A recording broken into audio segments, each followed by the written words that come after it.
I'm interviewing James Ryan Hendrick, Public Liaison Director for the Small Business Administration, vacation home in Baton Rouge. It's good to see you, Jim.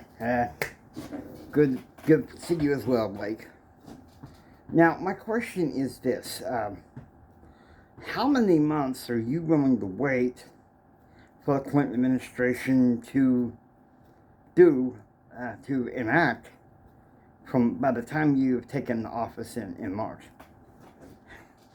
Which means 10 months. It don't mean exactly 10, because, well, let's face it. 5 months have already passed. The thing is, you can't speculate when it comes to small business. Well, it could be said that a lot of the crumb crunchers, from college and stuff, are picking up the curriculum for small business. But a lot of entrepreneurs that are just starting out, that are older, or those that have been there for a while, they can't make a better sense of what's going on with the Clinton administration. Erskine Bowles reassured me Saturday and again yesterday that he is working to broaden the curriculum.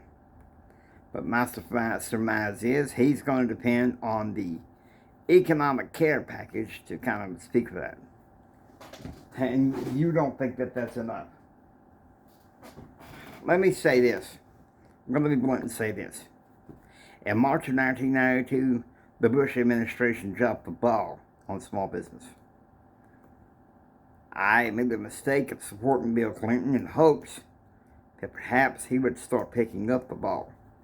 Well, except for maybe some small improvements here and there, it hasn't happened. It's been a step up, a fresh change, but it's not good enough. No, it's not. Small businesses that don't meet certain parameters are being punished. And why? Because both parties have particulars that want to try to give a globalist opinion, a passing ideology on business when the Cold War is over. What I want to focus on is a conservative movement that focuses more, as far as business, about what's going on at home. But yet you support NAFTA, knowing that in some ways I supported NAFTA because no goods being taxed like commodities coming in and out of the country. The rest of it, to be honest with you, it didn't make a lick of sense.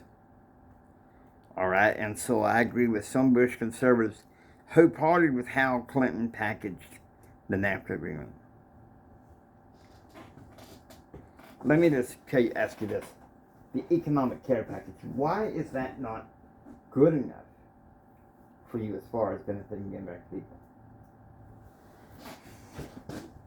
How about it's lack of common sense? How about it's a lack of leadership? How about it's a lack of communication? I'll tell you something right now. The Clinton administration, they say they're going to pick up the ball. They say they got people that will fix things. But so far, nothing's been done.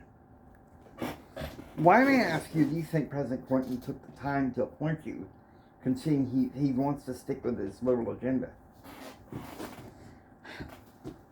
My surmise is as follows.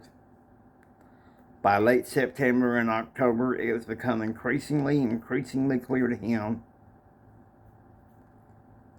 that people, legal authorities, Treasury, other agencies might start looking into FBI, Whitewater issue.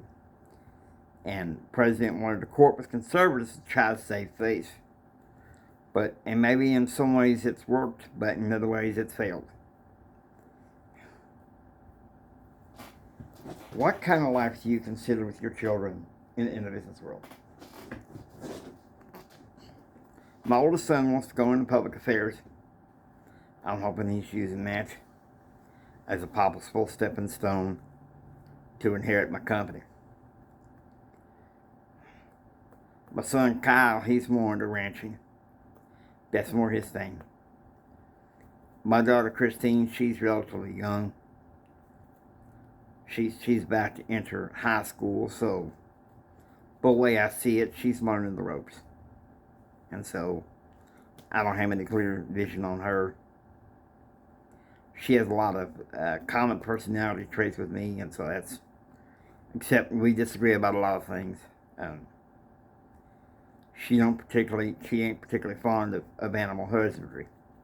I've started to, even after years of marriage.